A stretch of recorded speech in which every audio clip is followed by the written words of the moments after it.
మన ప్రీతమ నేత, మన మాజీ ముఖ్యమంత్రి వర్యులు స్వర్గీయ వైఎస్ రాజశేఖర రెడ్డి గారి 77వ జన్మదిన సందర్భంగా ఈరోజు అతనికి పూలమాలలతో సత్కరించుకొని ఆ కార్యక్రమంలో భాగంగా ఈరోజు ఇచ్చెర్ల మండలం డి గ్రామం నుంచి జనసేన పార్టీకి వైఎస్ ప్రెసిడెంట్ గా పోటీ చేసిన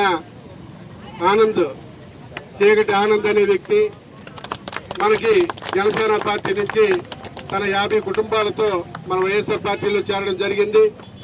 ఇది చాలా మంచి శకునం కూడా, శుభసూచకం. ఎందుకంటే ఈరోజు అసలు ఒరిజినల్ గా జనసేన పార్టీ చేసిన వ్యక్తుల వల్లే, జనసేన పార్టీ యువకుల వల్లే ఈరోజు తెలుగుదేశం పార్టీ అధికారంలో ఉంది. మనం ఎన్నో అనుకున్నా ఇది సత్యం. ఎందుకంటే మనం చూసేవాళ్ళం గ్రామాల్లో ఏ యువకుడు కూడా బయటపడకుండా తన తల్లిదండ్రుల్ని, తన ఇంట్లో ఉన్న వాళ్ళని, తన చుట్టాలని, తన బంధువుల్ని అందరినీ కూడా మానిటరింగ్ చేసి వాళ్ళందరితో కూడా ఆ రోజు కూటమి ప్రభుత్వానికి ఓట్లు వేయించడం జరిగింది.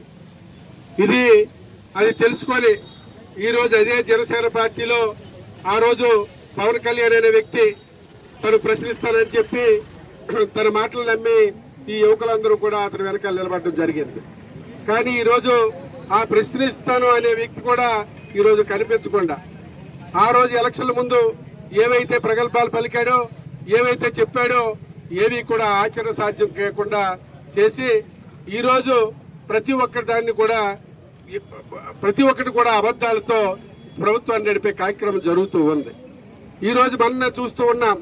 అతని గురించి ఎవరైనా ప్రశ్నిస్తే, అతని గురించి ఎవరైనా మాట్లాడితే వెంటనే దేశ బహిష్కరణలని, రాష్ట్ర బహిష్కరణలని, లేకపోతే ఊరు బహిష్కరణలని కేసులు పెట్టి వేధించే కార్యక్రమం చేస్తున్నాడు తప్ప ఏనాడు కూడా ప్రభుత్వం నుంచి ప్రజలకు అందే సంక్షేమ పథకాలు అందలేదు.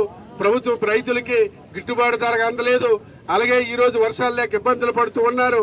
అలాగే ఫిషరీస్ కానీ వాళ్ళకు కూడా ఎటువంటి రాయితీలు కానీ ఎటువంటివి కూడా లేకుండా చేసే కార్యక్రమం చేస్తున్నా పవన్ కళ్యాణ్ నోరెత్తకుండా ఈ రోజు ఉండిపోవడం ఎంతటి దుర్మార్గమో మనందరం కూడా ఆలోచన చేయాలి.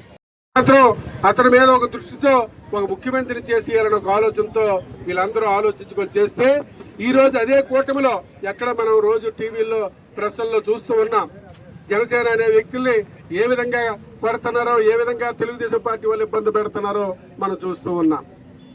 అయితే ఆ రోజులు ఈ రోజు నుంచి మన నియోజకవర్గంలో కూడా ప్రారంభమయ్యాయి.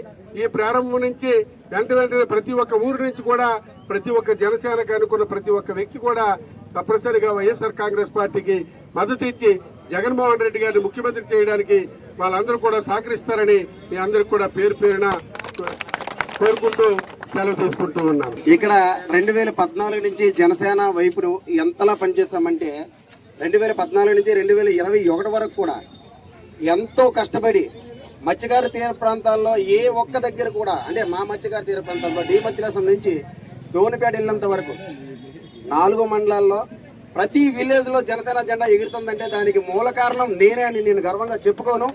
కానీ అది జనసేన అనుకున్న నాయకులందరికీ తెలుసు. అది ప్రతి ఒక్క గ్రామాల్లో ఒక జన సైనికుడు తయారు చేసి ఆ గ్రామాల్లో మీరు గట్టిగా నిలబడాలి. ఇదంతా ఎంతో బలంగా పనిచేసేది పవన్ కళ్యాణ్ నాయకత్వం బాగుండాలని చేసామే తప్ప ఈరోజు కూటమి ప్రభుత్వానికి ఆయన ఒక పొత్తులో భాగంగా బానిసత్వంగా వెళ్ళిపోతారంటే ఆయన వెనకాల మేము వెళ్ళడానికి మేము సిద్ధంగా లేదు సార్.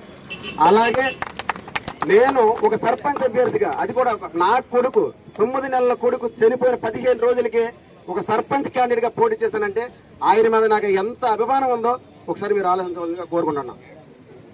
ఇదిగో సార్ ట్యాటూ, ఇక్కడ ఒక ట్యాటే కాదు, ఈ ట్యాటూ కూడా చూడండి సార్. ట్యాటే కాదు, నా గుండు మీద కూడా ఉంది. పవన్ కళ్యాణ్ అంటే నాకు చాలా ప్రాణం సార్. అటువంటిది పవన్ కళ్యాణ్ ఒక మాట, ఒక నినాదం, బానిసత్వం విడవండి అన్నారు. ఈ రోజు కూటమి ప్రభుత్వానికి మాకు బానిసలు చేయడం నాకు చాలా బాధ అనిపించింది. చాలాసార్లు చాలా సభలు పెట్టి పెద్ద పెద్ద నాయకులను కూడా గ్రామాల్లో తీసుకొచ్చి మా మధ్యకారు ప్రజలు పడే బాధలు వివరించాం. అలాంటి ఒక నిజాయితీ పరుడిని వాళ్ళు గుర్తించకపోవడం అనేది చాలా బాధాకరం. నాలా నిజాయితీగా చాలా మంది జన సైనికులు ఒక కళలో మిగిలిపోతున్నారు. మీరు లోతుగా ఆలోచించండి.